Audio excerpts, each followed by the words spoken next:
할렐루야. 아멘.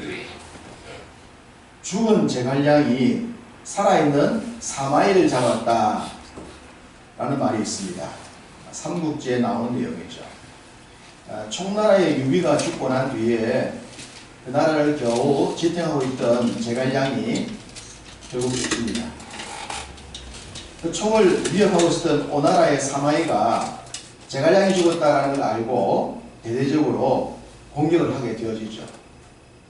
더 이상 총을 지킬 수 있는 모략가가 없었기 때문에 얼마든지 정복을 할 수 있을 것이라 생각했습니다.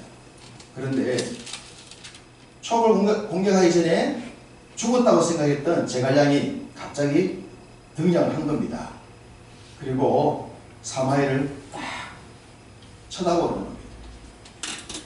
제갈량을 보자마자 사마이는 주랭랑을 칩니다. 얼마나 도망을 하고 난 뒤에 주위 사람들한테 아직도 내 목이 붙어 있느냐라고 자기 목을 만졌다고 그럽니다. 그러나 실제적으로는 제갈량이 죽었죠.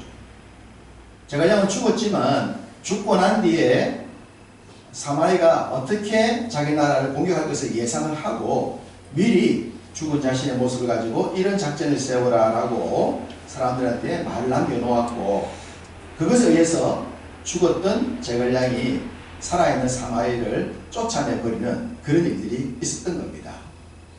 그것은 그 당시 사마이가 단 한 번도 제갈량을 이기지 못했기 때문에 어떻게 하든지 간에 제갈량이 없을 때에 복수를 하고 싶었는데, 이 제갈량의 수가 얼마나 높았던지 죽었던 제갈량이 살아있는 사마이를 한 번도 이기게 되지는 그런 일이 있었다라고 이제 삼국지에 보면 나온 내용이죠.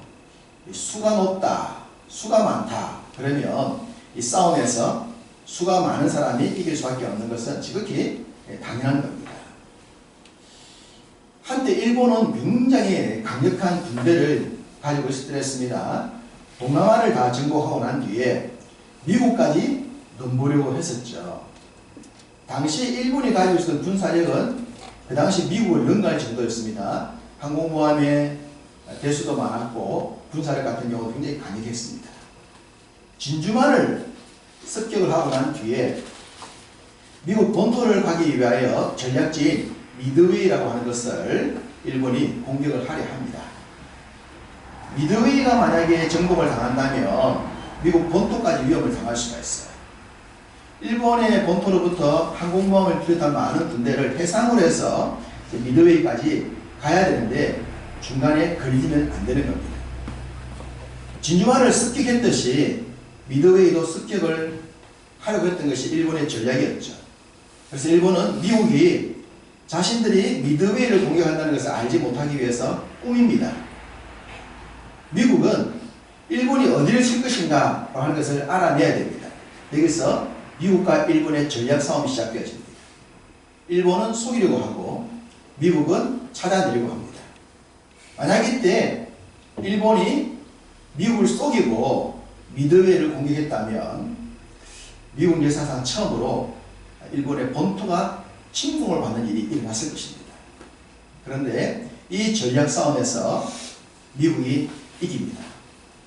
결국 일본이 미드웨이를 칠 것이라고 하는 것을 알아내죠. 그래서 대비를 하게 되어지고 이 전투에서 일본의 항공모함 대다수가 공격을 당하고 비행기들이 떨어지면서 결국은 이 미드웨이 해전에서 일본이 패함으로 인하여 세계대전의 방향이 달라지게 됩니다. 인간의 역사의 얘기입니다만 하나님의 도우심이 있다고 볼 수밖에 없죠. 하나님이 이 미국이라는 나라, 우리 여러 가지 부정적인 평가를 할 수 있겠지만 선교 대국으로서 쓰임받고 있는 이 미국은 여전히 하나님의 도구이기 때문에 그때도 하나님이 돕지 않았는가 생각해 봅니다. 전략 싸움, 미국과 일본의 전략 싸움, 수싸움이죠. 속이면서 더 높은 수를 쓰고자 하는 이 수싸움에서 일본이 졌고 미국이 이김으로 인해서 역사가 달라졌습니다.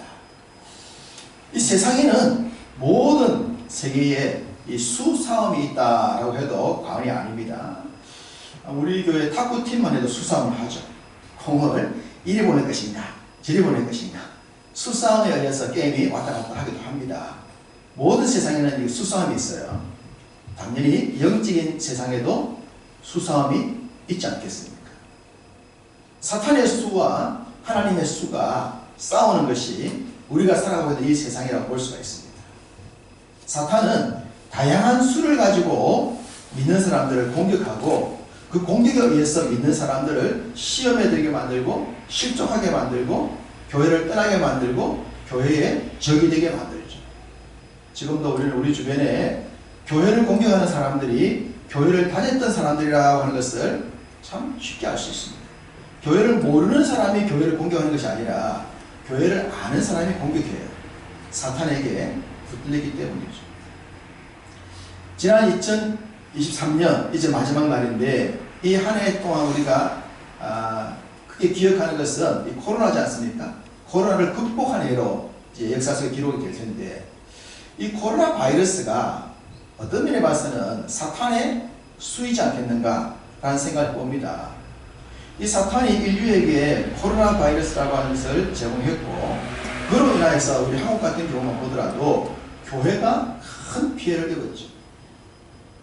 교회 질서가 무너진 거예요. 이 코로나 때문에 한국 사람들이 한국의 기독교를 너무너무 미워하게 되어버렸어요. 이 코로나 때문에.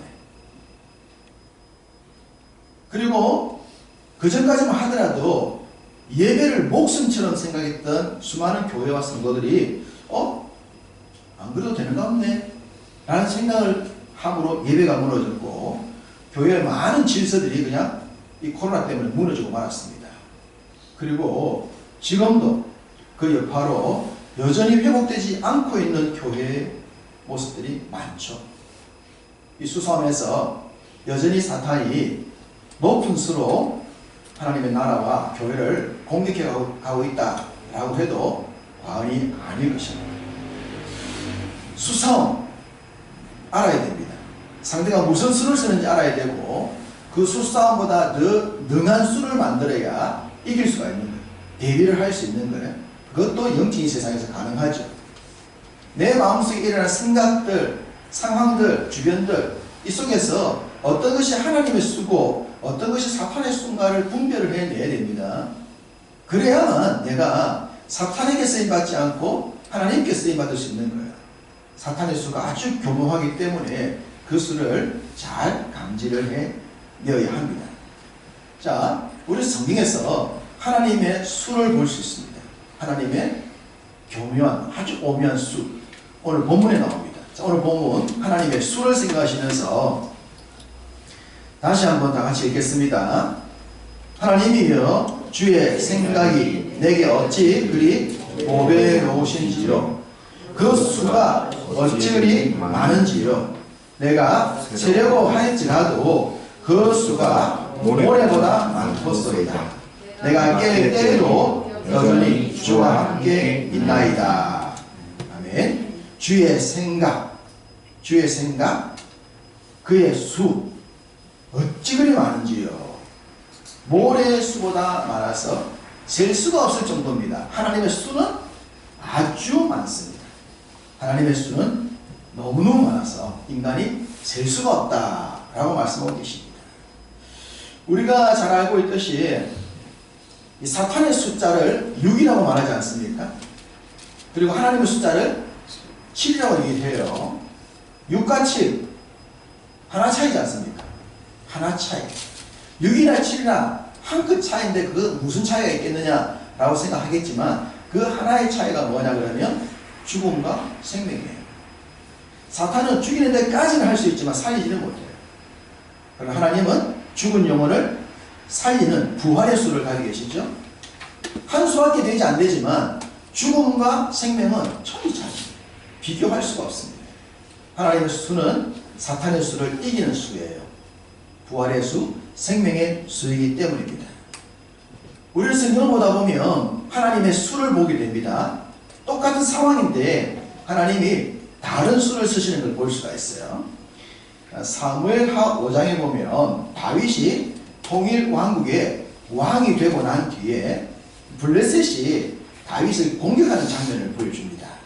그때 하나님이 똑같은 상황인데 다른 수를 쓰는 것을 볼 수가 있어요. 다윗이 사울왕을 피해서 도망을 다닐 때 어디로 도망가지 있냐 그러면 블레셋으로 도망간 적이 있습니다. 두 번을 도망가죠. 첫 번째 갔다가는 미친 척하고 도망쳐 나오지만 두 번째 갔을 때는 시글락의 성을 얻을 정도로 블레셋에게 기대서 삽니다.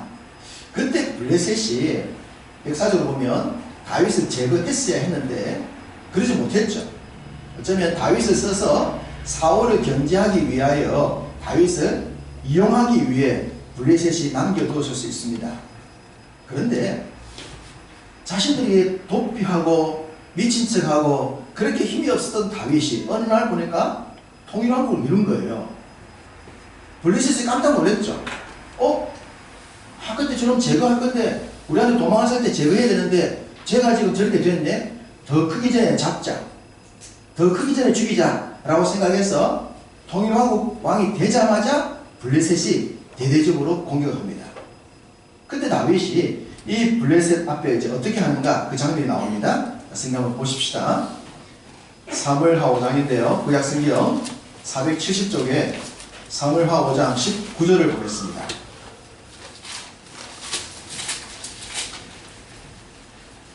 사무엘하 5장 19절 다윗이 여호와께 여쭈어 이르되 내가 블레셋 사람에게로 올라가리이까 여호와께서 그들을 내 손에 넘기시겠나이까 여호와께서 다윗에게 말씀하시되 올라가라 내가 반드시 블레셋 사람을 너의 손에 넘기리라. 자, 여기서 보면 블레셋 사람이 왔어요. 그때 다윗이 뭐라고 기도합니까? 내가 올라가리까 라고 했더니 하나님께서 올라가라. 이게 첫 번째 전략입니다. 그래서 다윗이 싸움에서 이기게 돼요. 그런데요 22절을 보시면 블레셋 사람들이 다시 올라와서 르바임 골짜기에 가득했다. 똑같은 상황이 또 생긴 거예요. 블레셋이 또 왔어요.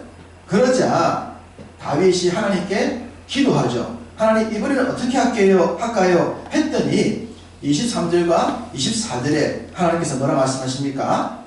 올라가지 말고, 자, 첫 번째는 올라가라 그랬는데 이번에는 올라가지 말고 그들 뒤로 돌아서 뽕나무 숲을 맞은편에서 그들을 기습 공격해라. 신호는 뭐다?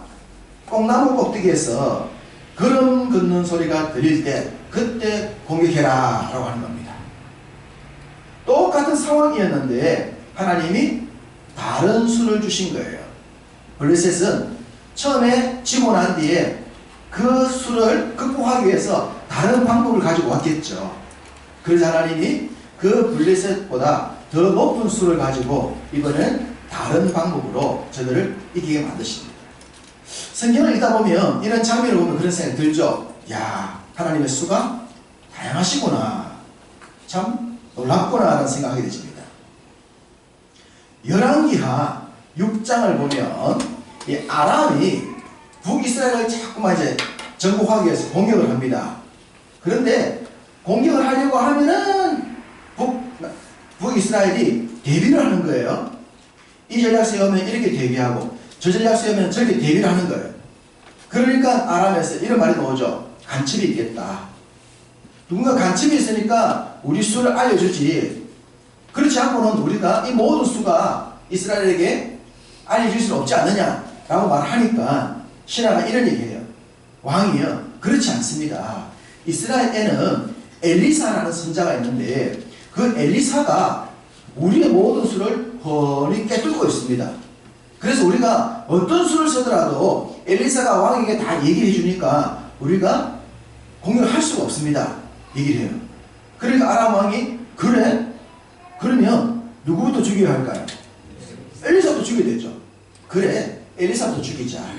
엘리사를 죽여야 우리가 북이스라엘을 공격할 수 있겠다 싶어서 군대를 일으키죠.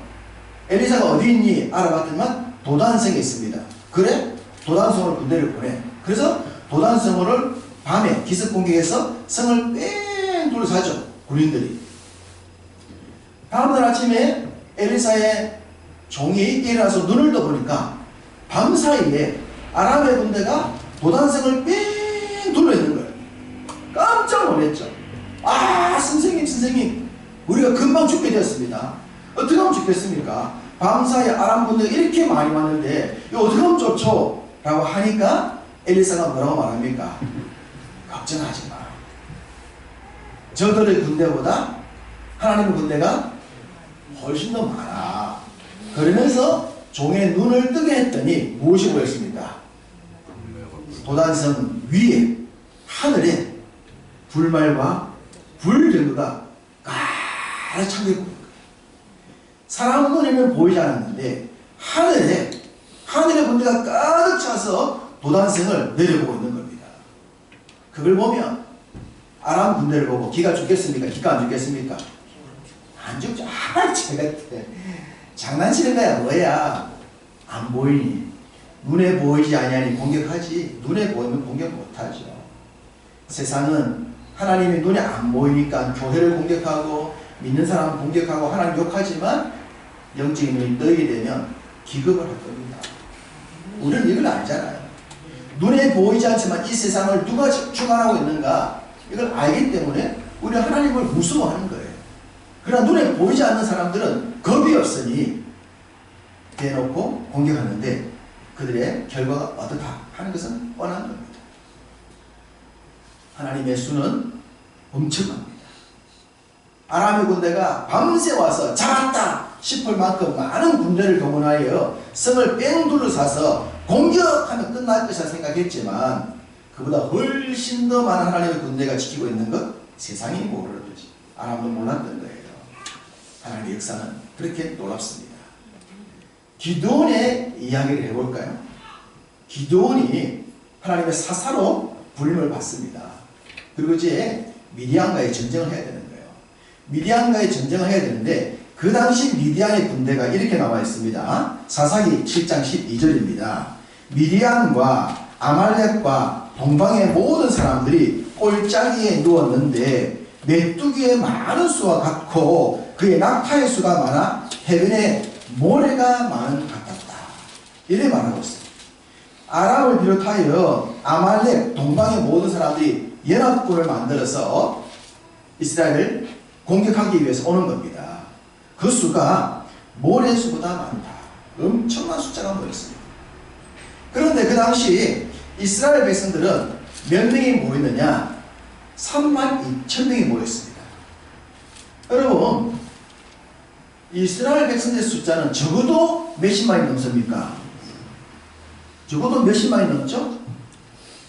60만이 넘죠. 적어도 60만이 넘잖아요. 출애굽 때 60만 명 아닙니까? 그리고 세월이 흘렀으니까 이스라엘 숫자는 60만보다 훨씬 많습니다. 그런데 이 미디안과의 전쟁에 몇 명이 나왔어요? 꼴랑 32,000명밖에 안 나왔어요. 이것도 기가 차죠.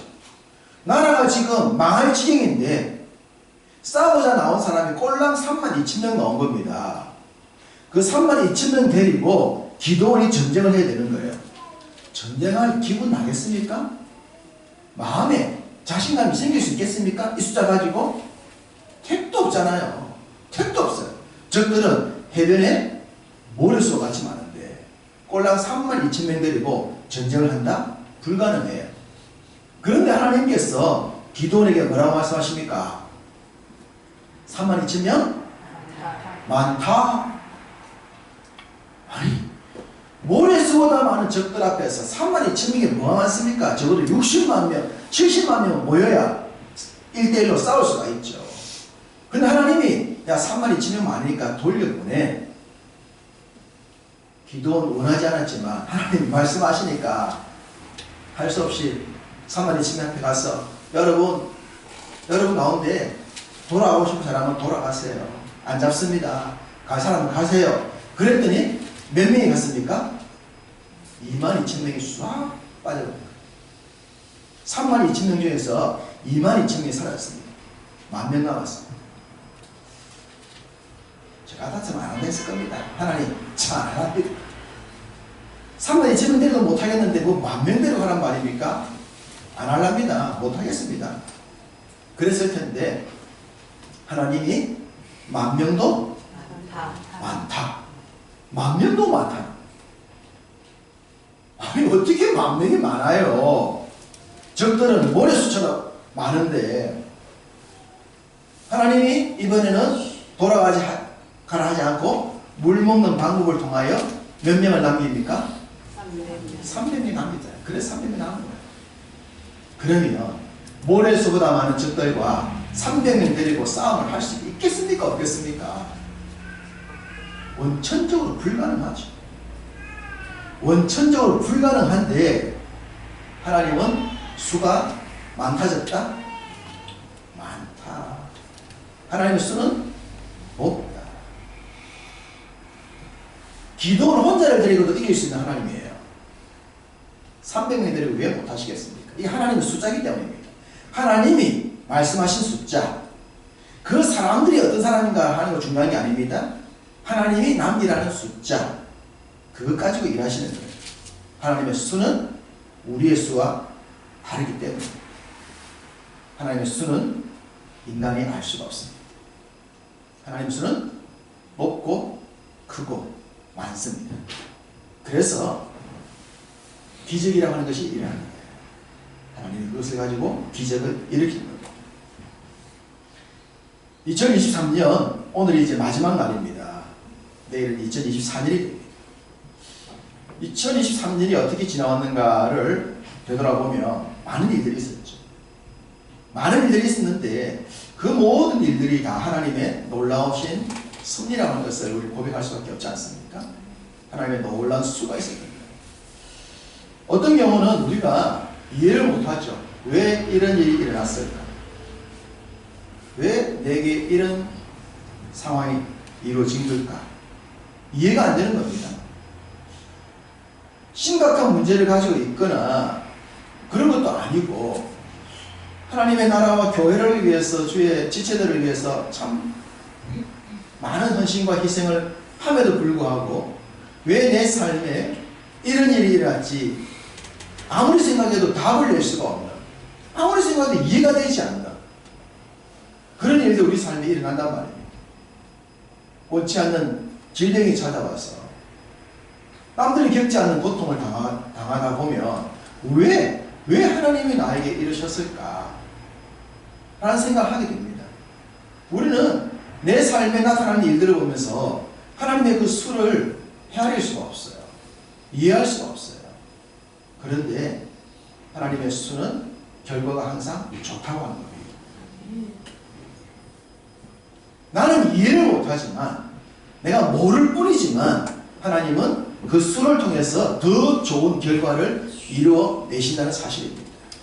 그것이 성경의 이야기고 우리 믿음의 선배들이 보여줬던 삶의 이야기고 우리가 궁극적으로 고백할 신앙의 고백인 줄 믿습니다. 지나온 삶에도 그렇고 지금 나의 삶에도 그러하고 남은 삶에도 그러할 줄로 믿습니다. 하나님의 수, 그 수를 이해를 잘해야 됩니다. 하나님의 수를 더 잘 이해하기 위해서는 이 하나님의 수가 무엇을 말하는지도 정확하게 알아야 합니다. 자, 오늘 본문을 다시 보면 오늘 본문에 하나님의 수라는 숫자가 나오죠. 수. 자, 하나님의 수. 수가 높다. 바둑에서 수가 높다 그러지 않습니까? 자, 여기서 하나님의 수라고 한다면 한자로 볼 때 무슨 수를 써야 될까요? 하나님의 수가 높다 한다면 첫 번째는 세 숫자를 써야 됩니다. 숫자. 하나님은 숫자가 많다. 그렇죠? 수가 높다는 거예요. 내가 수를 5개 나가면 하나님이 10수를 가지고 노는 거예요. 수가 많다 할 때 세 숫자를 써야 되는 거예요. 수가 높다. 그런데 세 숫자를 쓰지 않습니다. 여기서 숫자가 세 숫자가 아니에요. 두 번째 숫자는 손숫자를 쓰는 거예요. 손수. 방법을 말하는 거죠. 하나님은 방법이 많다. 여러 가지 방법을 가져오는 거죠. 이게 소위 수입니다. 세상에 수가 높다, 수가 많다 말할 때는 세 숫자나 손숫자를 써야 돼요. 많거나 다양하거나 하는 것들이 이 수요 방법인 겁니다. 그런데요, 여기서 말하는 숫자 원어로 보면 롯이라는 단어인데 이 원어의 롯이라는 단어는 세 숫자나 손 숫자가 아니라 머리 숫자입니다. 머리 숫자. 참수한다. 머리를 자른다. 숫자. 머리 숫자. 머리 숫자, 우두머리, 꼭대기, 정상. 이라는 뜻입니다. 여기서 숫자가 사람의 수에, 사람의 방법이 아닌 높다. 하나님의 수는 어떻다? 높다. 자, 하나님의 수가 높다라는 관점에서 다시 한번 앞에 있었던 그 설명을 드려볼게요. 블레셋이 공경을 해왔습니다. 블레셋이 공경을 해왔는데 두 번째 방법에서 하나님께서 어떤 수를 씁니까? 뽕나무 위에서 사람의 걷는 소리가 들리거든. 여러분, 나무 위에서 걸을 수 있는 존재는 누굽니까? 사람이 나무 위에서 걸을 수 없잖아요. 신만이 걸을 수가 있지 않습니까? 땅의 전쟁을 하고 있는데 하늘에서 보신 높으신 하나님께서 높은 수를 주신 거예요. 뽕나무에서 들리는 나의 소리를 듣거든 공격하라. 그러면 이길 것이다. 높은 수. 하나님의 수는 높습니다. 땅보다 하늘이 높은처럼 하나님의 수는 높다는 사실입니다. 도단성을 공격했던 아람의 군대를 생각해 봅시다. 아람의 군대가 땅에 뺑 둘러쌌습니다. 그 종이 그 보자마자 기겁했다고 했죠. 아, 선생님 어떻게 하면 좋아요? 우리 지금 망했어요. 그랬는데 그의 눈을 열어보니 군대가 어디에 있어요? 하늘에 있었던 것. 높으신 하나님의 수가 위에서 보고 계신 겁니다. 하나님의 수는 높은 겁니다. 300명 데리고 어떻게 해요? 300명 데리고 적들은 모래수처럼 많은데 저들을 죽이는 것은 하늘의 기적들입니다. 사람의 손에 죽은 것보다 하늘 기적으로 죽은 사람이 더 많았어요. 하나님의 수는 높은 수예요. 땅의 수, 셀 숫자와 손 숫자의 땅의 수를 평면을 본다면 높이 계신 하나님의 수는 입체적인 겁니다. 입체적인 하나님의 역사, 높은 데서 내려보시면서 모든 것들을 다 주관하시는 하나님의 수가 대단한 수가 된 겁니다. 땅에서 아무리 많은 수를 세더라도 하늘 위로 올라가 버리면 아무것도 아닌 겁니다. 그렇지 않습니까? 전쟁을 할 때도 아무리 땅에 많은 군대를 가지고 있어도 하늘에서 내리 쏘면 방법이 없는 거예요. 하나님의 수는 높습니다. 그 높으신 하나님의 수가 우리의 삶을 주관하는 사실들을 우리는 믿어야 할 것입니다. 지난 한 해를 되돌아보면서 내 삶 가운데 나는 땅을 바라보니 보지 못했는데 하나님은 높이 계시면서 나의 모든 삶을 지켜보신 거예요. 그리고 내 삶에 가장 적합한 길로 인도를 해주신 것이죠. 우리가 등산을 해보면 알 수 있지 않습니까? 올라갈 때는 힘들었는데 올라가서 딱 내려보면 그 길이 하늘에 다 들어오잖아요. 하늘에. 아이고, 아무것도 아니네. 커 보이는 그 집들과 땅들이 산에 올라서 보면 쩌매쩌매하잖아요. 그게 높은 데서 보는 거예요. 높이 보면 낮은 것들이 그냥 하늘에 다 들어옵니다. 하나님의 수는 높습니다. 물론 하나님의 수는 많기도 합니다. 다양한 방법도 있습니다. 하나님의 이 수에는 다 들어가요. 손숫자, 셀숫자 방법 다 들어가지만 궁극적으로 이 단어 자체가 말하고 있는 것은 하나님의 수는 높다. 높이신 하나님이 낮은 인생, 낮은 우리의 삶을 지켜보시면서 가장 적합한 길로 인도하고 계시다는 말씀을 주고 있습니다. 이 한 해를 바로 내 삶을 높은 수로 이끄신 하나님을 더 신뢰하게 만들고 이제 또 남은 한 해와 남은 삶을 그 높은 수를 계신 하나님을 믿고 만들게 하시니 주의 뜻인 줄로 믿습니다. 우리를 향하신 놀라운 하나님의 수를 믿고 의지해서 땅에 당하는 여러 가지 어려움이 있더라도 낭망하지 않고 주의 높은 수를 기대하시고 그 수를 통해서 승리케 만드는 더 좋은 길로 인도하시는 하나님의 기적을 날마다 경험하며 살아가는 여러분 모두가 다 되시기를 주님의 이름으로 축복합니다.